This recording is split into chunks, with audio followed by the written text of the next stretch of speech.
welcome to FinTech Impact. I'm your host, Jason Pereira. Today on the show, I have Nick Bernardo, founder and CEO of Onboard. Onboard is a, no surprise, onboarding solution that helps onboard clients of RIAs and private funds. And with that, here's my interview with Nick. Nick, thanks for taking the time today. Thank you for having me, Jason. My pleasure. So Nick Bernardo of Onboard. Tell us about Onboard. Yeah, so Onboard is built to streamline the new client experience for not only the advisors, but also their clients. So we're really one of the only technology that will actually interact with the end client on behalf of the advisor as a white label solution to gather information needed to open accounts or start private investments, get it to CRM, and then push it through to DocuSign in a very simple experience for both the advisor and the client. Excellent. So before we get into the history, I got to say, this has been one of the giant gaping holes that I've seen in the entire advisor technology landscape in just about every country I've looked at, right? So no surprise someone came along and tried to solve the problem because, frankly, I'll say that the problem was solved by robo-advisors for themselves years ago. Yet we have been really slow to copy that in an effective manner. So talk to me about the history and the origin of Onboard and how it came to be. Yeah. So actually, Jason, I started my career at Merrill as a financial advisor, moved to Morgan Stanley, ultimately then started Bernardo Wealth Planning, which is an RIA. So I've been through transition and repapering of accounts. We're growing, pretty quickly, and so through that becomes the burden of having to open accounts. To your point, right? Part of the way Onboard was formed was that I was spending time with my robo platform, which happens to be run through Schwab, is saying, hey, how can I plug this right into what I'm doing so that my team doesn't have to open accounts? It exists here, and nope, we won't allow third parties to, go through this process. So it became very clear to me to say, we're going to solve this problem. So a lot of the genesis here, Jason, is just my experience in, transition a book of business from one wirehouse to another wirehouse to independence. And then the day-to-day operations of a firm like ours of saying, we open a lot of accounts, we get a lot of new business. And, it's not just annoying for the service team to open accounts. It's also annoying for the client, right? And in the world that we live in today, you can go online right now and buy whatever you want to buy in 10 seconds, have it shipped to your door. So why do I need to have my team speak on the phone to a client, right? And track them down and bother them in the midst of their busy day when they're completely comfortable, creating a profile right through, their mobile phone and knocking out this very simple information that's needed to move right through the process. So that was really the genesis and kind of the light bulb going off. And as we go, we're just seeing how valuable it is, using it day in and day out. The team really enjoys it. Our customers are raving about it. And it's really interesting too, Jason. We're getting the little old lady clients to use it, and they're saying, is this all we had to do? That was it? That was that easy? And so, you're really, kind of COVID, I think, sped that up for us. Everyone got comfortable using their mobiles. So I think that's really the trajectory and where, we're heading as a company. It's funny. You hit upon one of my favorite complaints people give me, or favorite pushbacks people give me when I speak on technology. It's basically, my clients are going to use this, or the young people will use this and the old ones won't. And absolute nonsense, right? First off, that is usually a sign of the advisor's bias more than it is the client's bias. And secondly, I don't know what to tell you. I've got clients who are in their 90s who basically use FaceTime to call me for meetings. So I think that they can tap on a screen and sign something, right? It is what it is. So basically you had a problem, no surprise. And, you think about it, you kind of hit upon the craziest of use cases, right? You think about it, someone who's brand new, net new, you have very little information on them when you start to onboard them, right? So it's not surprising that you have to collect a lot of data, and there's a good, workflow process for that's necessary. But when you talk about moving between broker dealers or to an RIA and doing a migration, as someone who's been through that, it is bloody painful. And the irony is that we already have all the data we need, but still, the countless hours that it took to prepare all that documentation, just brutal. Yeah. So like I said, I've been through that twice, Jason. And if I never have to see that custodial spreadsheet again, I'll be a very happy person. Right. Yeah. That thing is brutal. It's a total, drag on the team's time for, before you're leaving an organization and all. And so, part of our development roadmap too is to solve that problem, right? So right now, the technology exists for new accounts, from a day-to-day perspective, but we've just created the ability to do a bulk transfer.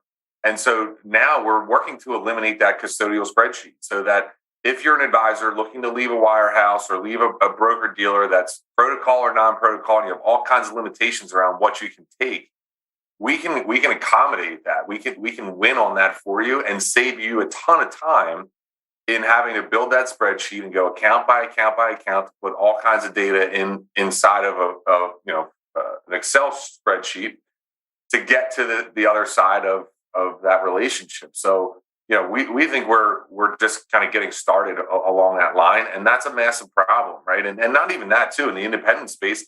The custodial battle's heating up. You're seeing what the TD advisors have to say about Schwab, right? I haven't heard too many super positive things, right? So now you're even in the independent world talking about more meaningful transfers of custodians. So, whether it's new accounts or whether it's a bulk transfer from custodian to custodian, why reinvent the wheel? Give your clients and customers a very simple experience. Keep all your data very fresh. And actually, that's another piece too I haven't said anything about yet, is that we don't actually hold any of the client data. So you don't have to be concerned that Onboard has your client's sensitive data in our database. We actually don't hold anything. We hold their name, email, and mobile. That's it. All the data we capture goes right back to the advisor's CRM. So again, more peace of mind around data security and all. Just to reiterate the fact that we keep this simple and move right along. Excellent. So you know what? Let's talk about that, because that's first off, that eliminates a massive security concern for many. Is if you don't have the data, you can't screw it up. But the bigger thing is let's talk about the workflow. So I'm an advisor and I'm using this, and let's talk about a net new client, right? So new client comes on board. What is the experience as an advisor, and what is the experience as that consumer who's going through this workflow? Yeah, great question, Jason. So there's two basic options once you go in as the advisor into the Onboard platform. Like I said, it's a white label platform, so all your branding exists. So that end customer is going to feel very comfortable that they're communicating with you. There's two options, right? The first one is to add to CRM, to send all of your disclosure documents, so ADV, CRS, 2Bs. And then the second option is all of those plus open new accounts, right? So let's go through the new account, flow. So, Jason, let's just use an example. You're becoming a new client of my firm. I go into Onboard. I put Jason Pereira, I put your email address, your mobile. I'm going to then choose account types, right? That you want. Is it a single name account? Maybe it's a joint account, IRAs, Roth IRAs. We can open up to 15 accounts in that one experience. We're then going to go to the next screen and tie features and functions. So maybe we're ACATing from another custodian. Maybe we want to create a move money function from your outside bank to your new custodial account. Create those functions. Next screen, we're setting up the fee-based arrangement. And then really that's it. We're choosing who your advisor is and CSA. So we can tag that to CRM, and then that's it. So from an advisor or internal CSA perspective, that was the genesis or the starting block to build that household. Once you click submit on that, a few things happen. We're automatically generating that new client in the advisor's CRM. So the advisor didn't have to touch their CRM to add you in as a new client, new household. We've started that. Then the end client experience begins at this point. So the end client has received a text message welcoming them to the firm. Again, white label, so the firm name is going to be there. They feel like they're interacting with the firm. They will then be prompted to go through a very simple flow. What's your legal name, your citizenship, your date of birth, your social. And every time they fill a screen, it's going right back to CRM. So we're not asking for a very long, drawn-out form. I always say the best way to upset a client, send them a form to fill out, and they'll tell you how they feel about that. I don't want to fill out a form, right? So why would I expect clients to have to fill out a form? So let's be clear: you're not sending them a form; you're sending them a workflow where they're being asked for snippets of information at a time, which might be a behavioral trick, but it's far more easy to digest than populate this PDF, which no one likes. Yes, yeah. So you're 100% right, and that's the most important part of that user experience, is that we're not overwhelming that user. We're not asking them complicated questions. We are asking the minimum amount of information that the custodian wants in order to open that account. So we're not going deep into the weeds, ask them a margin and ask all kinds of different things. That's up to the advisor to take care of if they want that. We're just trying to get that minimum data all the way through so that you can open that account if that's what the client wants. So as that client completes the flow, they've also received an email from your firm, from your CSA, welcoming them, again, stating kind of the functions of that CSA, and then also pointing out that attached to that email are your disclosure documents. That way, that's one less step, that the CSA team has to do. We're checking the compliance box. We're tagging a note back to CRM. That way, hey, we're right there. And, we go through an SEC audit. We can easily prove that all of our new customers have received all of those disclosure documents. So that's really it from a client perspective. The information comes back. Once we have 100% of what we need, everything goes to draft state and DocuSign. All documents, all signer tabs are all there. The advisory contracts in place, ACATs, Move Money, everything you've selected through potentially opening 15 accounts is all sitting in your DocuSign in draft state, ready to go to the end client. So that's the flow. A couple of nice perks about the platform. We have a reminder cadence. So if that end client, Jason, to use your example, you get that text and you're in the midst of this podcast with me and can't fill out the user flow, we're going to automatically remind you tomorrow. And then we're going to remind you the next day. Not pushy, but just in a way say, hey, just reminding you we need this information. The same thing on the DocuSign side of things. So when that DocuSign goes to the end customer, my experience as an advisor is that clients are expecting that to come from me or someone from my team, not necessarily from DocuSign. So it can get lost in their inbox. So it's just another way to receive a text saying, check your inbox. You should have something from DocuSign to complete your new account form. So we're really, again, just looking to use technology just to flatten this whole experience out. And that way the advisor and CSA, all they have to do is manage the process. Excellent. I mean, it's a solution that's long overdue, quite honestly. So, okay. So you have that. I mean, this can also not just be used for onboarding. We're also talking about like regular KYC updates, right? So that information, I think you can backfill the previous, you're not storing it, but I can backfill the previous data that came in right back out to them. So they're just going through and confirming nothing's changed, correct? Right. So we're working on a KYC module right now so that we can actually update that and push it right back to the advisor's CRM. But yeah, you're exactly right. It's the exact same experience. It's the exact same experience. Keep it simple. And again, if you're a broker dealer and you need to update KYC on an annual basis, we'll be able to administrate the entire process for you. Right. So once a year, you go in, you bulk say, okay, these are all my clients. I want to KYC them. Boom, sends it out. They get the text. They go through 4 or 5 screens or how many questions you want to ask them. And then you can see on your onboard dashboard the progress that was made. So if all of your clients completed it, everyone's going to show up at 100%. If some clients haven't, they're going to get the reminder text. So again, you're taking a monotonous task that's usually time consuming and annoying to track everyone down and just using technology to manage it.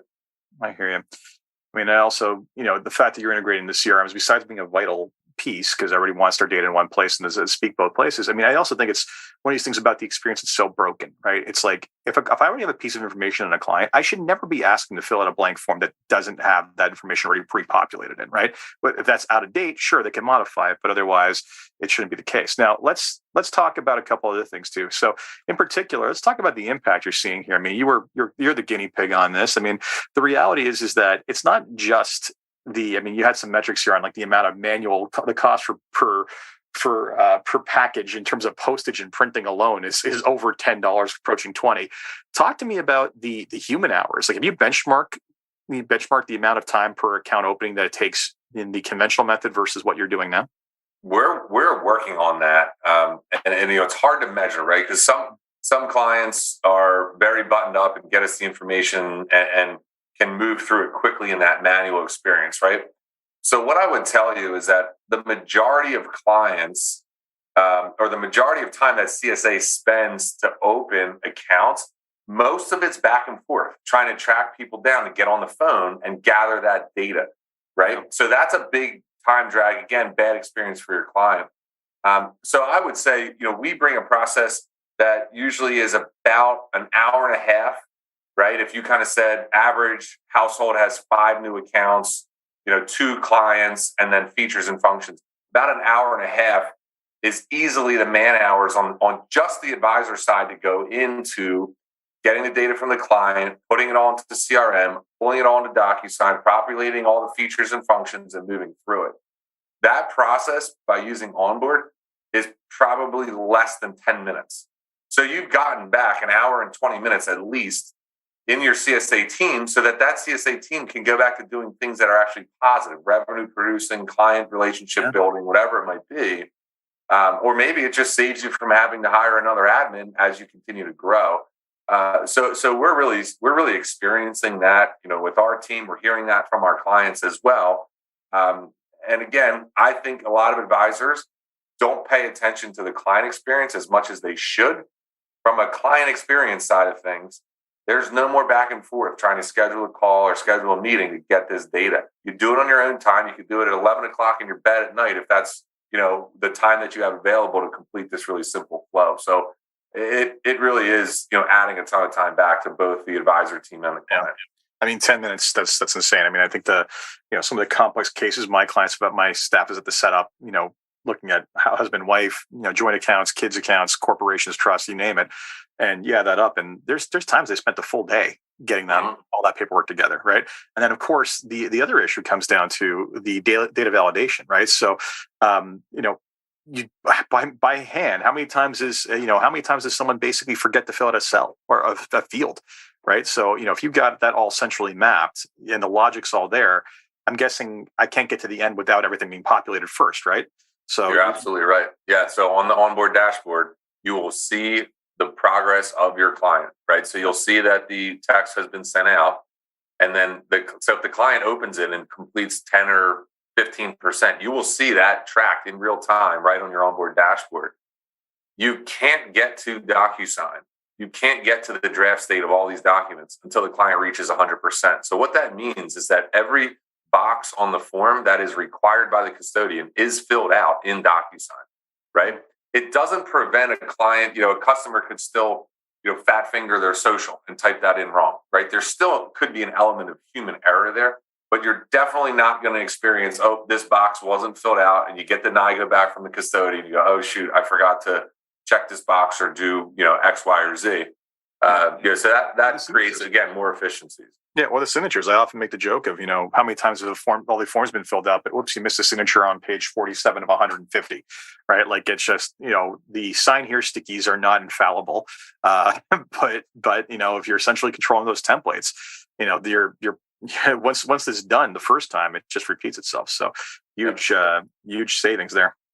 So talk to me then about so one of the things you did pretty well here as a smart idea is you've utilized text, right? Now, text is a powerful tool because frankly, the open rates on text rival nothing else. Like they're in the high 90% as opposed to emails, which is far lower.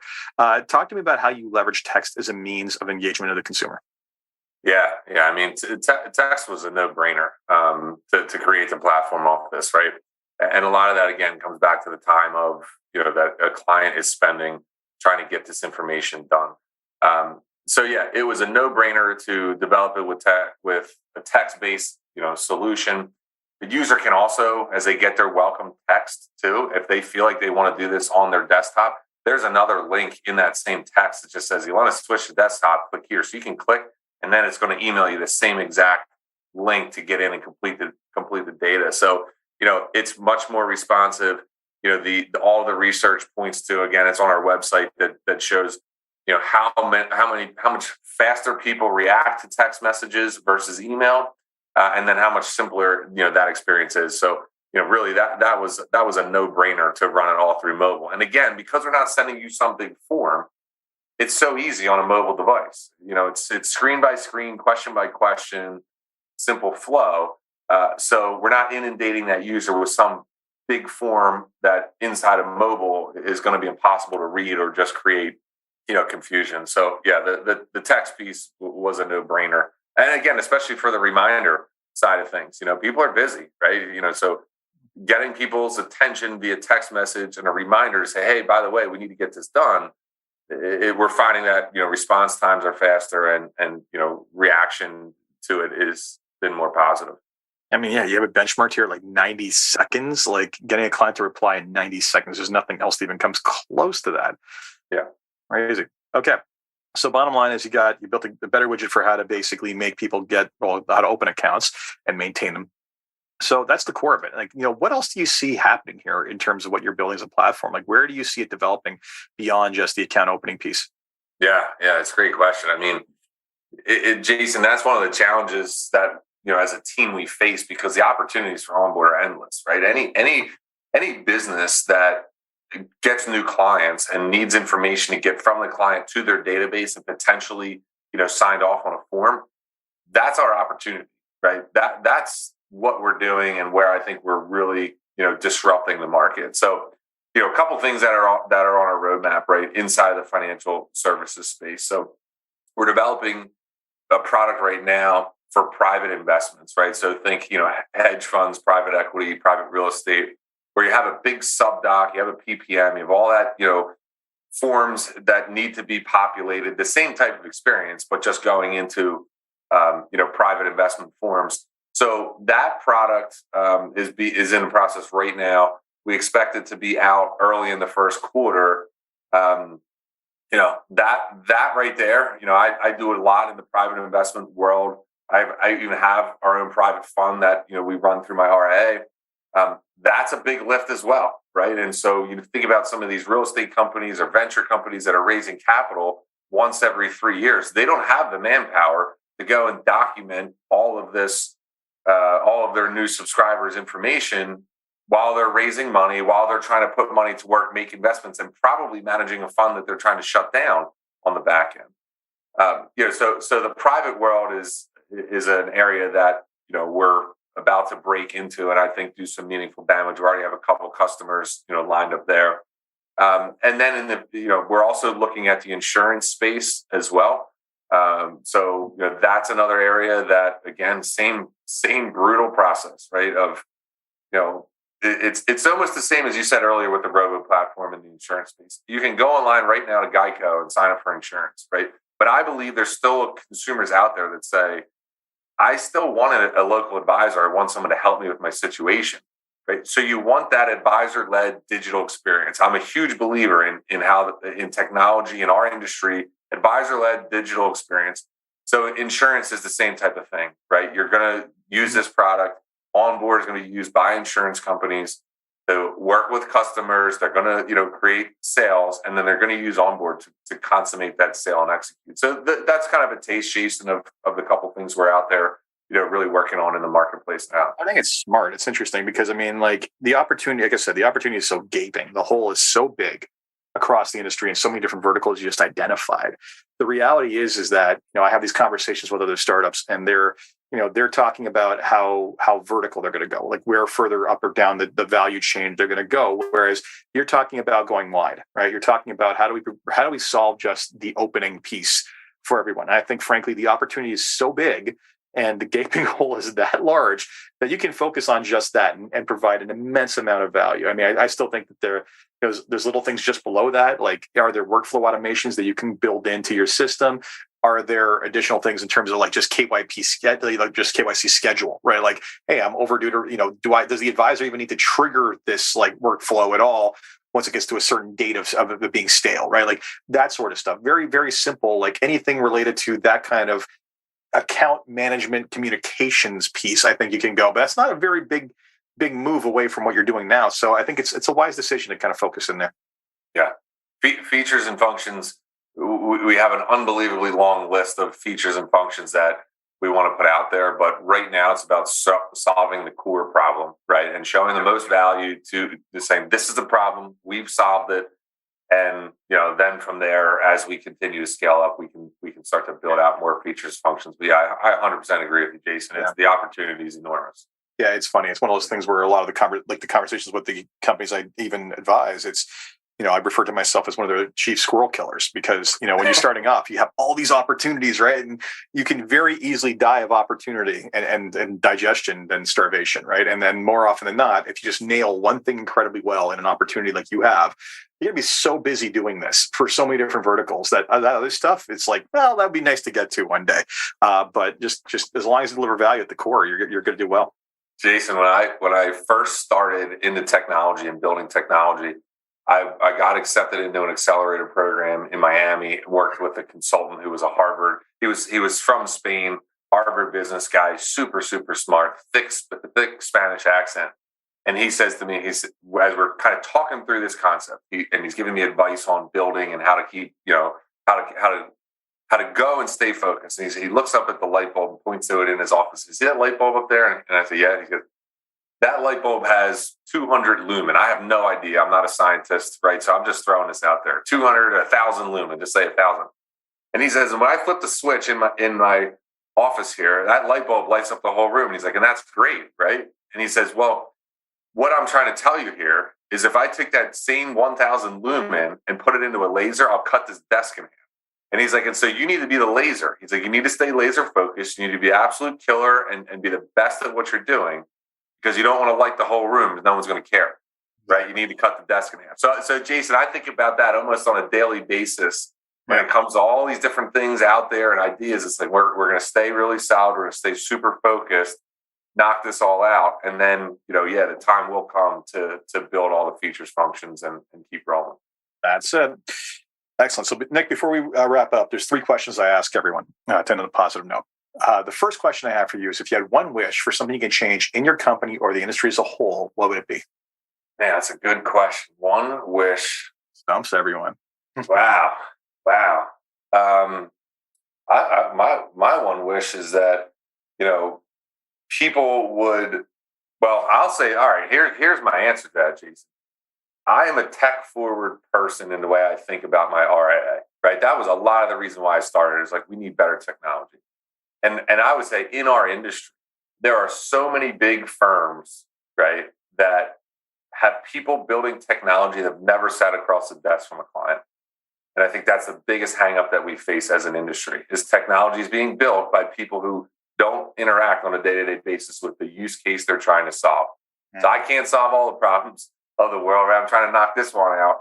But I run into that very often. And then we run into that from a sales cycle as well, right? This problem doesn't always exist for the person we're selling to Onboard to, because they're so far removed from it. We were at Schwab's Impact Conference having a conversation, and I'm not kidding you, an executive from a big RIA says, well, doesn't Schwab do this for us?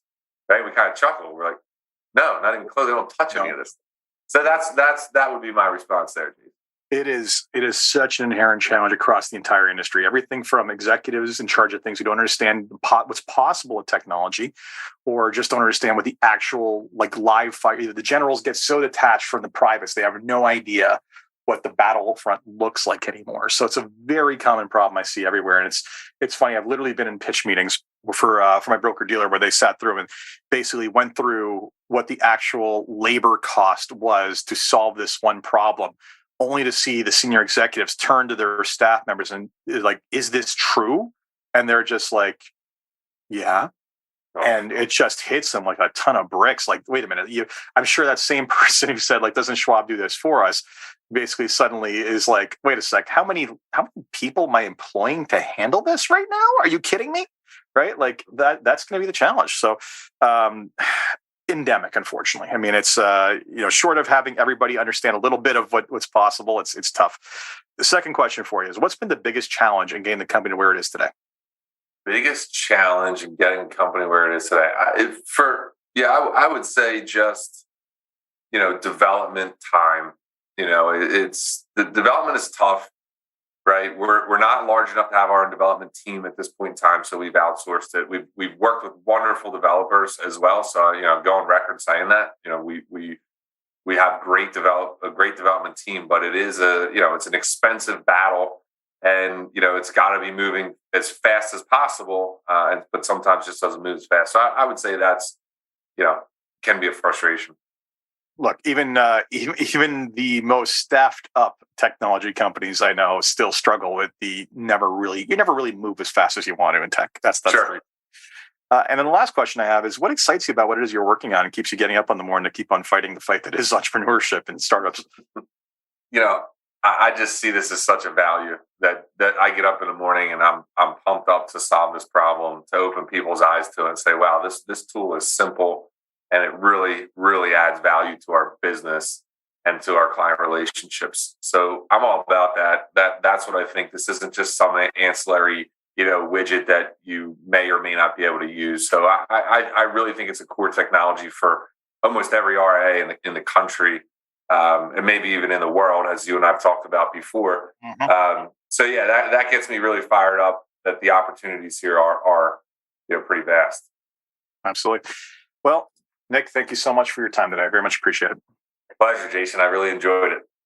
So that was today's episode with Nick Bernardo of Onboard. If you are a US-based RIA and are in need of an onboarding solution, no pun intended, given the name, please check them out. I've actually demoed it, and it is simple, straightforward, easy to use, and everything it should be. As always, if you enjoyed this podcast, please leave a review on Apple Podcasts, SoundCloud, Stitcher, Spotify, or wherever you your podcasts. And until next time, take care.